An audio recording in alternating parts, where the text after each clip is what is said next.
right? So, remarks.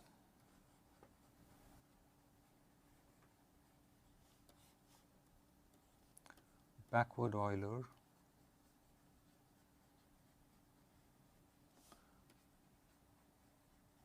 right, which is alpha equals 1, damps out, well, I don't like the term damps, I'm going to say dissipates.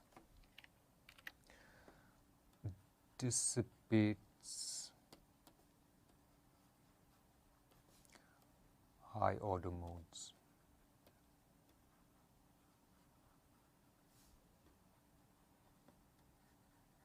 Okay, and this is what we call numerical dissipation.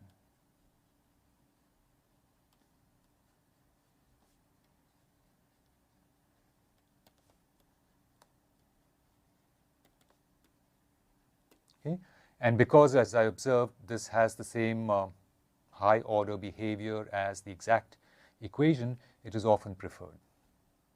Okay, numerical dissipation, right? And let me also say here it is similar to time exact equation.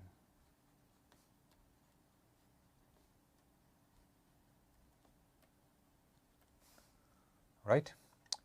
The second note here is that there really isn't much to say about forward Euler, by the way.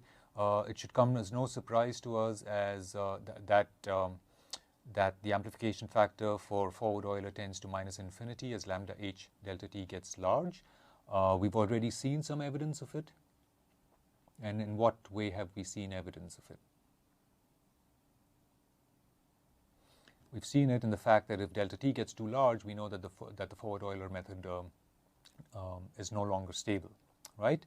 And that is also reflected in the amplification factor going to getting unbounded, in this case minus infinity, as delta t gets too large, right? Remember, lambda h delta t can get large if either lambda h or delta t get large. If you have a large time step, we know that there is a tendency for forward Euler to blow up, so to speak, right? And we see that in the amplification factor tending to minus infinity.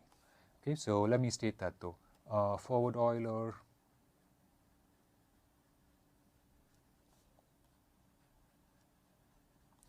which is alpha equals 0, has unbounded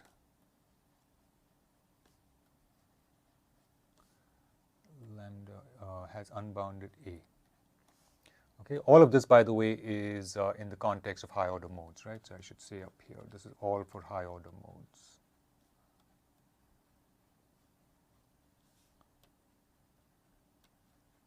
Okay, so everything I'm writing here applies to high order modes.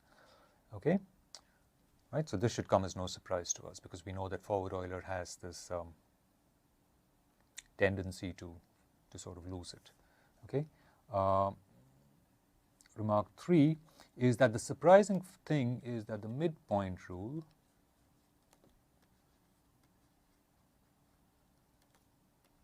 or it may be a surprise, right? The midpoint rule, which is alpha equals 1/2,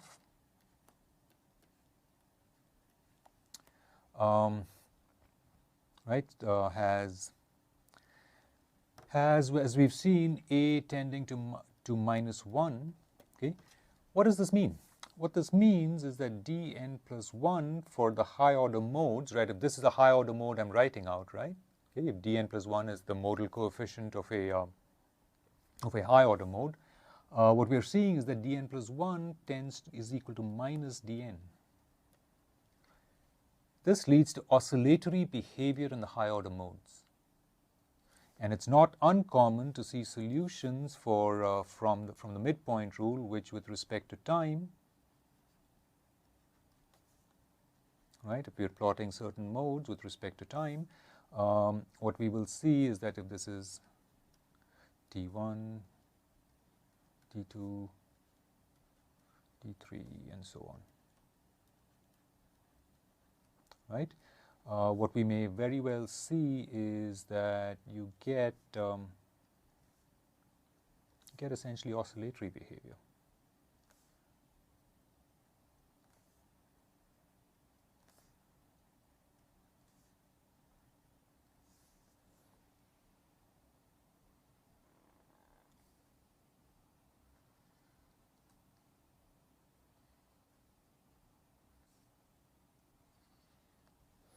Okay. Something that's done is to simply form a time average. Okay.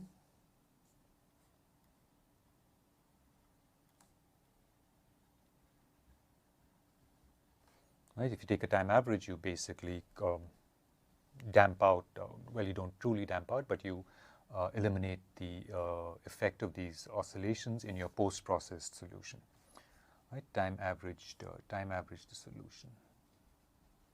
Okay, to get around this. All right, this is important to know about the behavior of these methods in the high frequency limit, right, for high order modes. Okay, so we've looked at stability, we've understood high order, the behavior of high order modes. What we are going to do next is essentially prepare ourselves for talking about convergence. All right, and the way we do that is by first looking at the notion of consistency. Okay, so we look now at the idea of consistency.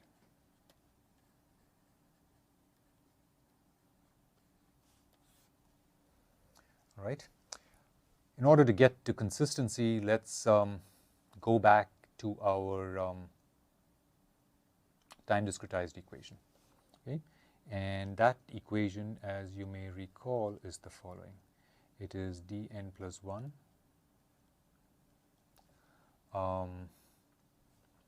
times 1 plus alpha.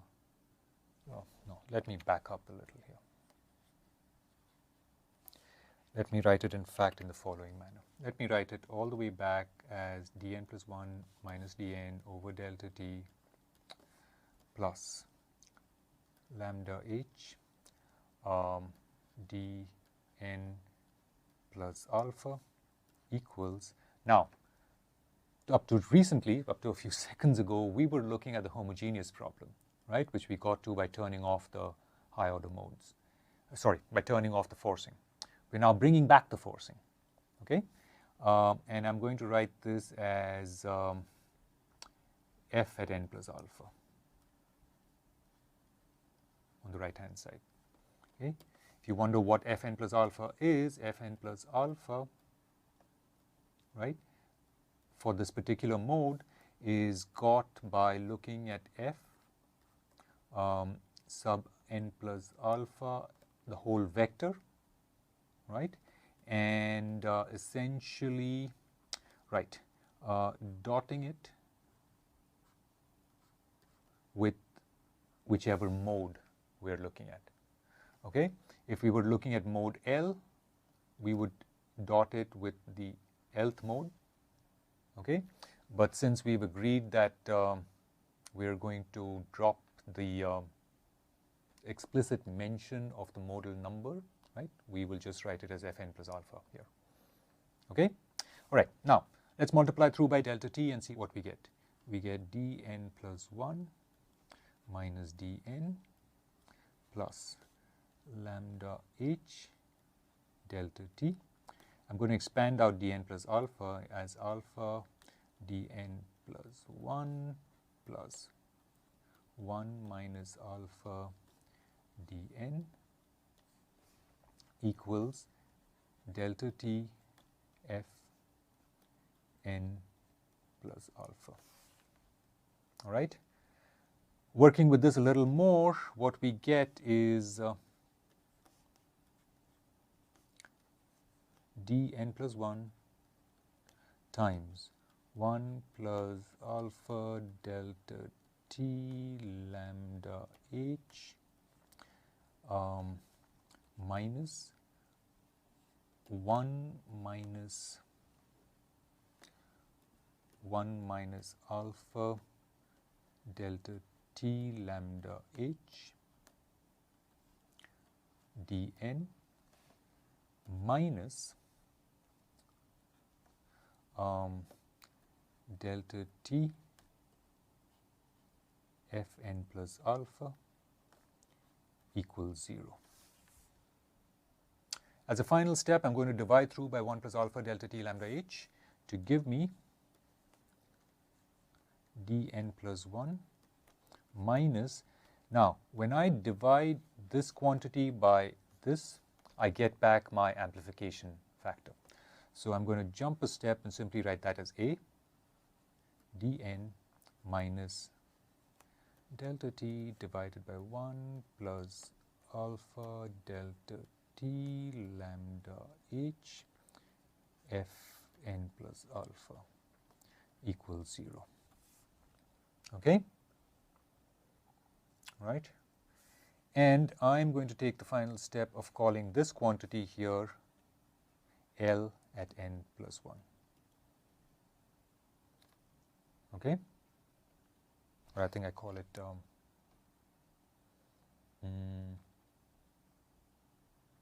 doesn't really matter. Let me just call it L at n. Okay. All right.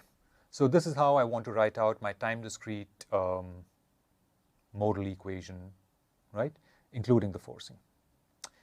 Now, the notion of consistency is the following. What would happen if you were to take the time exact modal equation and plug it in here? Okay, so let me now write that as d at tn plus 1 is the time exact mode corresponding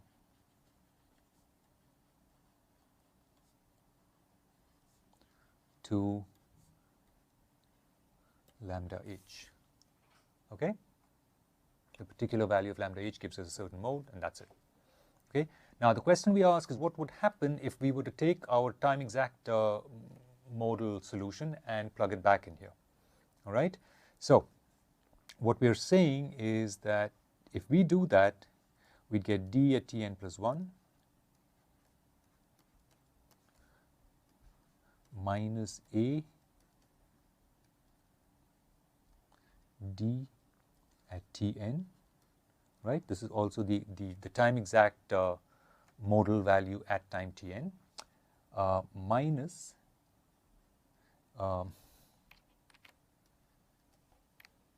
minus ln. Okay, because the last term ln does not depend upon the modal values. Okay, now this equation is equal to 0, right? The left hand side on this equation is equal to 0. My question is, if we were to now plug in our exact solution here, right, as I've done, will what I've written here on the left hand side be equal to 0 or not? In general, it's not equal to 0. Okay? In general, however, one can write it out as delta t times some quantity tau. Okay? Tau, which in general depends upon the time. Okay? Right? The reason we're writing it out as delta t times tau is that because we recognize that having started from this form of the equation, we've actually multiplied the ODE through by delta t. So we expect that whatever the right-hand side is, it already has a factor of delta t sitting in there, right? So we choose to write it in this fashion. Okay? Now, this is the general form that we would get for the exact equation, right? It turns out that we can now make the following identification. Okay? What we say is that, sorry. Actually, let me back up to the previous slide. Let me just say one more thing here. If we can show that our exact solution satisfies an equation of this type, okay, we have what we call a consistent method. well, it's no, let me back up a little more. It's not quite a consistent method. This is a consistency condition.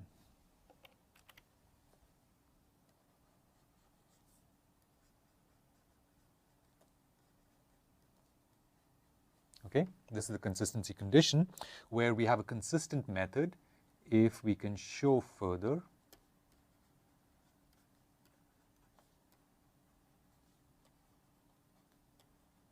that tau, which I've written as depending upon the actual time, if we can show that tau is lesser than or equal to some constant c times delta t to some power k, okay, where k is greater than 0.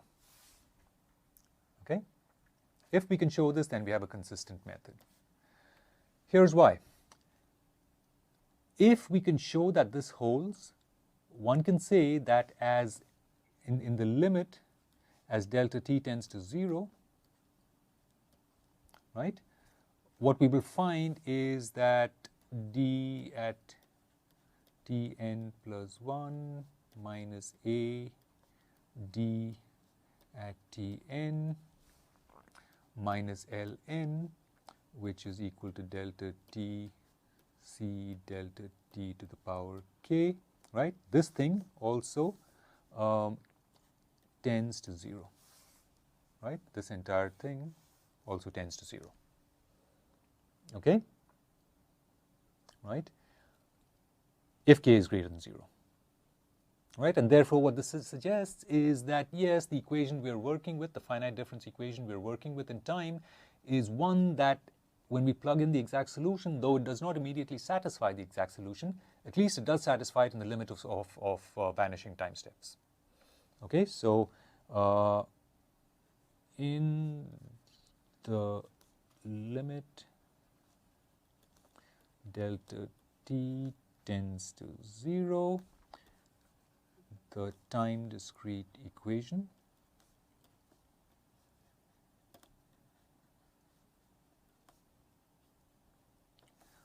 admits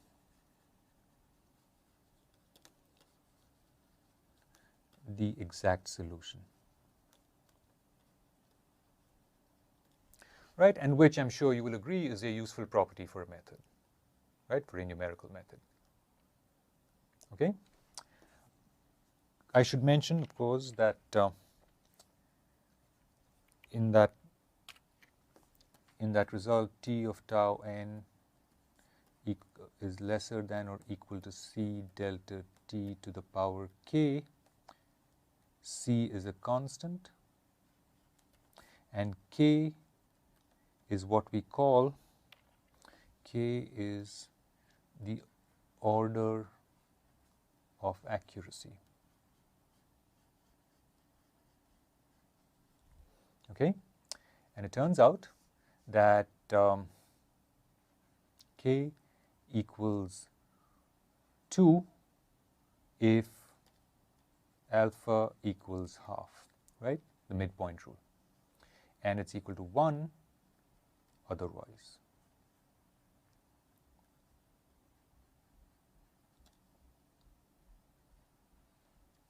Okay?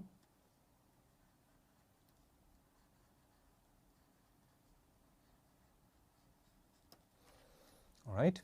So the midpoint rule, as you may expect, because it does look at it does apply the algorithm between n and n plus 1, gives you higher accuracy than any of the other methods, right? Backward Euler and forward Euler are down here.